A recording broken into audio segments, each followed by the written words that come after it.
ಕಣ್ಮುಚ್ಚಿ ಒಂದು scene imagine ಮಾಡ್ಕೊಳ್ಳಿ. ಒಂದು ಗುಂಪಿನಲ್ಲಿ ನಿಂತಿದ್ದೀರಾ. ನಿಮ್ಮ ಆಫೀಸ್, ಕಾಲೇಜು ಅಥವಾ ನಿಮ್ಮ ಫ್ರೆಂಡ್ ಸರ್ಕಲ್ ಆಗಿರ್ಬೋದು. ಸಡನ್ನಾಗಿ ಯಾರೋ ಒಬ್ಬ ಎಲ್ಲರೆದುರು ನಿಮ್ಮನ್ನು ಚೀಪಾಗಿ ಇನ್ಸಲ್ಟ್ ಮಾಡ್ತಾನೆ. ನಿಮ್ಮ ಬಗ್ಗೆ ಒಂದು ಕೆಟ್ಟ ಕಮೆಂಟ್ ಪಾಸ್ ಮಾಡ್ತಾನೆ. ಆ ಕ್ಷಣದಲ್ಲಿ ನಿಮ್ಮ ಬಾಡಿಯಲ್ಲಿ ಏನಾಗುತ್ತೆ? ಹಾರ್ಟ್ ಬೀಟ್ ಫಾಸ್ಟ್ ಆಗುತ್ತೆ, ಕೈ ನಡುಗುತ್ತೆ, ಮುಖ ಕೆಂಪಾಗುತ್ತೆ. ತಕ್ಷಣ ಅವನಿಗೆ ವಾಪಸ್ ಏನಾದರೂ ಬೈಬೇಕು, ಇವನಿಗೆ ಸರಿಯಾಗಿ ಬುದ್ಧಿ ಕಲಿಸಬೇಕು ಅಂತ ನಿಮ್ಮ ಮೈಂಡ್ ಕೂಗಾಡ್ತಿರುತ್ತೆ ಅಲ್ವಾ? ಆದರೆ ಆ ಕ್ಷಣದಲ್ಲಿ ನೀವು ಕೋಪಗೊಂಡು ವಾಪಸ್ ಬೈದ್ರೆ ಕಂಗ್ರ್ಯಾಚುಲೇಷನ್ಸ್, ನೀವು ಅವನ ಟ್ರ್ಯಾಪ್ಗೆ ಬಿದ್ರಿ. ಅವನಿಗೆ ಬೇಟಾಗಿದ್ದೇ ಅದು. ಜನ ನಿಮ್ಮ ಈ ಎಮೋಷ್ನಲ್ ವೀಕ್ನೆಸ್ಸನ್ನು ಯೂಸ್ ಮಾಡಿಕೊಂಡು ನಿಮ್ಮನ್ನು ಆಟಾಡಿಸ್ತಾ ಇದ್ದಾರೆ. ಆದರೆ ಅದೇ ಸಿಚುವೇಷನ್ನಲ್ಲಿ ನೀವು ಒಂದು ಮಾತನ್ನು ಆಡಿದ್ರೆ, ಜಸ್ಟ್ ಅವನ ಕಣ್ಣಲ್ಲಿ ಕಣ್ಣಿಟ್ಟು ಒಂದು ಡೆಡ್ಲಿ ಸ್ಮೈಲ್ ಕೊಟ್ಟರೆ, ಆ ಒಂದು ಕ್ಷಣದ ಮೌನ ಅವನನ್ನು ಒಳಗಿಂದಲೇ ಸುಡುತ್ತೆ, ಬೆವರುವಿಸುತ್ತೆ. ಇದು ಯಾವುದೇ ಸಿನಿಮಾ ಡೈಲಾಗ್ ಅಲ್ಲ ಗುರು. ಇದನ್ನೇ ಪ್ರಪಂಚದ ಟಾಪ್ ಲೀಡರ್ಸ್, ಬಿಲಿಯನೇರ್ಸ್ ಮತ್ತು ಮಾನಸಿಕ ತಜ್ಞರು ಬಳಸುವ ಅತಿ ದೊಡ್ಡ ಅಸ್ತ್ರ, the dark psychology of silence. ಇವತ್ತಿನ ವಿಡಿಯೋದಲ್ಲಿ ಬರೀ ಮಾತಲ್ಲ, ನಿಮ್ಮ ಕಣ್ಣೋಟದಿಂದಲೇ ಎದುರಾಳಿಯನ್ನು ಮೆಂಟಲಿ ಡಿಫೀಟ್ ಮಾಡುವ 4 ಸೀಕ್ರೆಟ್ ಟೆಕ್ನಿಕ್ಗಳನ್ನು ನಿಮಗೆ ಹೇಳ್ತೀನಿ. ಇದರಲ್ಲಿ 3ನೇ ಟೆಕ್ನಿಕ್ ಅಂತೂ ನಿಮ್ಮ ಲೈಫನ್ನೇ ಕಂಪ್ಲೀಟ್ ಆಗಿ ಚೇಂಜ್ ಮಾಡುತ್ತೆ.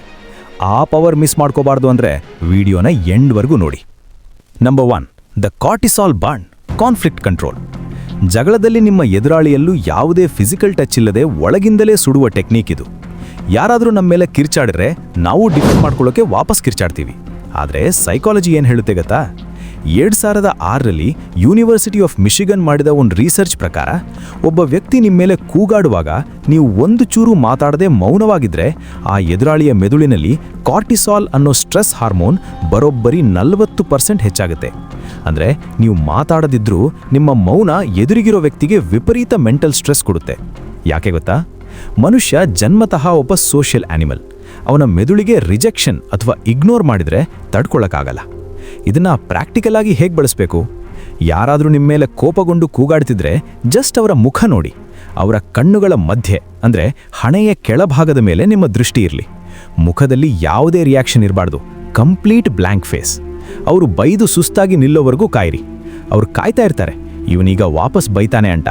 ಆದರೆ ನೀವು ಬೈಯಲ್ಲ. ಆ ಡೆಡ್ಲಿ ಸೈಲೆನ್ಸ್ ನೋಡಿದ ತಕ್ಷಣ ಅವರ ಬ್ರೈನ್ ಕನ್ಫ್ಯೂಸ್ ಆಗುತ್ತೆ. ಇವನು ಯಾಕೆ ಸುಮ್ಮನಿದ್ದಾನೆ? ನನ್ನ ಮಾತಿಗೆ ಬೆಲೆ ಇಲ್ವಾ? ಅಥವಾ ನಾನೇನಾದರೂ ದೊಡ್ಡ ತಪ್ಪು ಮಾಡ್ಬಿಟ್ನಾ ಅಂತ ಅವರ ಮೆದುಳು ಸೆಲ್ಫ್ ಡೌಟ್ ಸ್ಟಾರ್ಟ್ ಮಾಡುತ್ತೆ. ಅಲ್ಲೇ ಅವರ ಅಹಂಕಾರ ಕ್ರ್ಯಾಶ್ ಆಗುತ್ತೆ. This is power. Number 2, the truth extractor, FBI negotiation. ಸರಿ, ಕೋಪವನ್ನು ಹ್ಯಾಂಡಲ್ ಮಾಡೋದು ಹೇಗೆ ಅಂತ ಗೊತ್ತಾಯಿತು.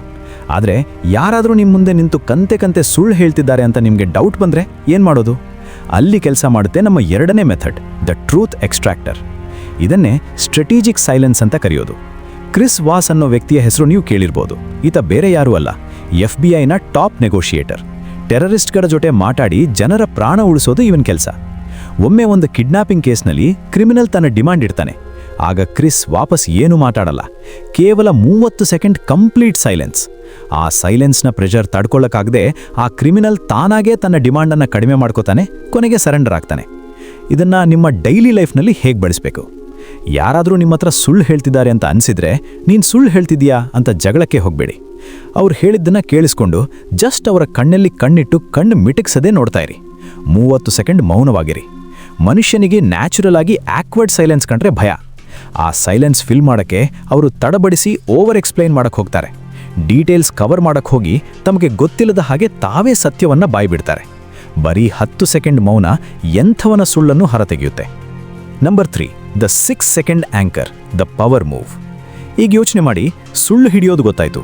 ಆದರೆ ಯಾರಾದರೂ ನಿಮ್ಮನ್ನು ಪಬ್ಲಿಕ್ ಆಗಿ ಎಲ್ಲರೆದುರು ಟ್ರಿಗರ್ ಮಾಡಿದಾಗ, ನಿಮ್ಮ ಕೋಪದ ಕಂಟ್ರೋಲ್ ತಪ್ಪಿದಾಗ ಏನು ಮಾಡೋದು? ಇಲ್ಲೇ ಬರೋದು ನಾನು ಮೊದಲೇ ಹೇಳಿದ ಆ life changing method, the 6 second anchor. ಯಾರಾದರೂ ನಿಮ್ಮನ್ನು ಕೆಣಕಿದಾಗ ತಕ್ಷಣ ರಿಯಾಕ್ಟ್ ಮಾಡೋದು ಅಂದರೆ ಅವರ ಗೇಮ್ಗೆ ನೀವು ಬಿದ್ದ ಹಾಗೆ.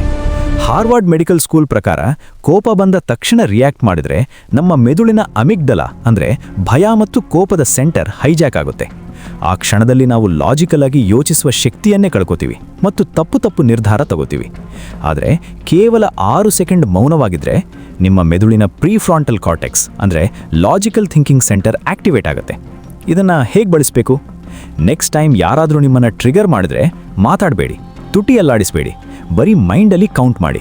1, 2, 3, 4, 5, 6 ಬರೀ ಓಡಿ. ಆ 6 ಸೆಕೆಂಡ್ಗಳ ನಿಮ್ಮ ಮೌನ ಅವರ ಬೊಗಳಿಕೆಗೆ ನೀವು ಕೊಡುವ ಅತ್ಯಂತ ದೊಡ್ಡ ಪೆಟ್ಟು.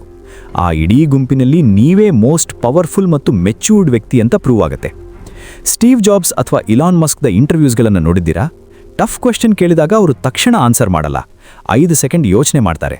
ಆ ಪಾಸ್ ಅವರ ಮಾತಿಗೆ 1000 ಪೆಟ್ಟು ತೂಕ ಬಡುತ್ತೆ. ಫಾಸ್ಟಾಗಿ ಆನ್ಸರ್ ಮಾಡಿದರೆ ನೀವು ಡೆಸ್ಪರೇಟ್, ಅದೇ ಮೌನವಾಗಿ ಯೋಚಿಸಿ ಆನ್ಸರ್ ಮಾಡಿದರೆ ನೀವು authority.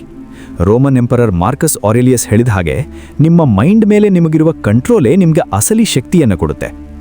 Number 4, the relationship magic, intermittent reinforcement.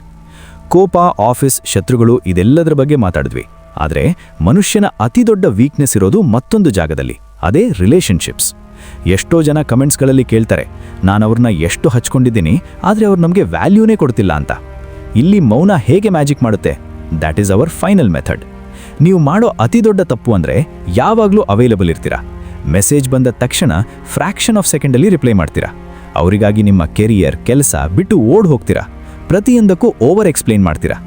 Science ಪ್ರಕಾರ ಇದು ನಿಮ್ಮ ಅಟ್ರಾಕ್ಷನನ್ನು ಕಂಪ್ಲೀಟಾಗಿ ಕೊಲ್ಲುತ್ತೆ. ಯಾಕೆಂದರೆ ಸುಲಭವಾಗಿ ಸಿಗೋ ಯಾವುದಕ್ಕೂ ಈ ಪ್ರಪಂಚದಲ್ಲಿ ಬೆಲೆನೇ ಇಲ್ಲ. ಇಲ್ಲಿ ಬಳಕೆಯಾಗುವ dark psychology concept intermittent reinforcement. Famous psychologist BF Skinner ರವರ ರಿಸರ್ಚ್ ಪ್ರಕಾರ ಮನುಷ್ಯನಿಗೆ ಅನ್ಪ್ರೆಡಿಕ್ಟಬಲ್ ಆಗಿರೋ ವಿಷಯಗಳ ಮೇಲೆ ವಿಪರೀತ ಅಬ್ಸೆಷನ್ ಇರುತ್ತೆ. ಅಂದರೆ ಒಮ್ಮೆ ರಿಪ್ಲೈ ಮಾಡಿ ಮತ್ತೊಮ್ಮೆ ಸೈಲೆಂಟ್ ಆದಾಗ ಎದುರಾಳಿಯ ಮೆದುಳಿನಲ್ಲಿ ಡೋಪಮೈನ್ ಹಾರ್ಮೋನ್ ವಿಪರೀತವಾಗಿ ಸ್ಪೈಕ್ ಆಗುತ್ತೆ. ಕ್ಯಾಸಿನೋಗಳಲ್ಲಿ ಗ್ಯಾಂಬ್ಲಿಂಗ್ ಯಾಕೆ ಅಡಿಕ್ಟಿವ್ ಆಗುತ್ತೆ ಅನ್ನೋದಕ್ಕೂ ಇದೇ ಕಾರಣ. ಇದನ್ನು ಹೇಗೆ ಬಳಸಬೇಕು? ಸ್ಟ್ರಾಟಜಿಕ್ ಆಗಿ ಸ್ವಲ್ಪ ಹೊತ್ತು ಮೌನವಾಗಿರಿ. ನಿಮ್ಮ ಲೈಫ್, ನಿಮ್ಮ ಕೆಲಸ, ನಿಮ್ಮ ಗೋಲ್ಸ್ ಕಡೆ ಫೋಕಸ್ ಮಾಡಿ. ನೀವು ಸೈಲೆಂಟ್ ಆದಾಗ ಅವರ ಮೆದುಳು ನಿಮ್ಮ ಬಗ್ಗೆ ಯೋಚಿಸಲು ಶುರು ಮಾಡುತ್ತೆ. ಏನಾಯಿತು? ನಾನು ತಪ್ಪು ಮಾಡಿದ್ನಾ? ಅವರಿಗೆ ನಾನು ಬೇಡವಾದ್ನಾ? ಯಾಕೆ ಮೆಸೇಜ್ ಮಾಡ್ತಿಲ್ಲ ಅಂತ ಆ ಕ್ಯೂರಿಯಾಸಿಟಿ, ಆ ಮೌನ ನಿಮ್ಮ ಕಡೆಗೆ ಮ್ಯಾಗ್ನೆಟ್ ಥರ ಎಳೆಯುತ್ತೆ. ಅವರೇ ನಿಮ್ಮ ಹಿಂದೆ ಬರ್ತಾರೆ. ಆದರೆ ಇಲ್ಲೊಂದು ವಾರ್ನಿಂಗ್ ಇದೆ ಸ್ನೇಹಿತರೆ. ಕೋಪ ಬಂದಾಗ ರಿಲೇಷನ್ಶಿಪ್ನಲ್ಲಿ ಉದ್ದೇಶಪೂರ್ವಕವಾಗಿ ದಿನಗಟ್ಟಲೆ ಮಾತಾಡದೇ ಇರೋದಿದೆಯಲ್ಲ, ಅದು ಪವರ್ ಅಲ್ಲ, ಅದು ಎಮೋಷನಲ್ ಅಬ್ಯೂಸ್. ಇದನ್ನು ಸೈಕಾಲಜಿಸ್ಟ್ಸ್ ಸೈಲೆಂಟ್ ಟ್ರೀಟ್ಮೆಂಟ್ ಅಂತ ಕರೀತಾರೆ. ಯಾರಿಗಾದರೂ ಸೈಲೆಂಟ್ ಟ್ರೀಟ್ಮೆಂಟ್ ಕೊಟ್ಟರೆ ಅದು ಅವರ ಮೆದುಳಿನಲ್ಲಿ ಫಿಸಿಕಲ್ ಪೇಯ್ನ್ ಅಥವಾ ದೇಹಕ್ಕೆ ಪೆಟ್ಟು ತಿಂದಷ್ಟೇ ಸಮಾನವಾದ ಪ್ರತಿಕ್ರಿಯೆ ಉಂಟು ಮಾಡುತ್ತೆ. ಮೌನವನ್ನು ನಿಮ್ಮ ಸೆಲ್ಫ್ ಕಂಟ್ರೋಲ್ಗಾಗಿ ಮತ್ತು ನಿಮ್ಮ ರೆಸ್ಪೆಕ್ಟ್ ಉಳಿಸ್ಕೊಳ್ಳೋಕ್ಕೆ ಬಳಸಿ, ನಿಮ್ಮನ್ನು ಪ್ರೀತಿಸೋವರನ್ನು ಹರ್ಟ್ ಮಾಡೋದಕ್ಕಲ್ಲ. ನಮ್ಮ ಉಪನಿಷತ್ತುಗಳು ಸಾವಿರಾರು ವರ್ಷಗಳ ಹಿಂದೆಯೇ ಹೇಳಿತು, ಮೌನಂ ಸ್ವೀಕೃತ್ಯ ಆತ್ಮಪ್ರಕಾಶತೆ ಅಂತ. ಅಂದರೆ ಮೌನದಲ್ಲಿಯೇ ಆತ್ಮದ ಅಸಲಿ ಶಕ್ತಿ ಅಡಗಿದೆ ಅಂತ.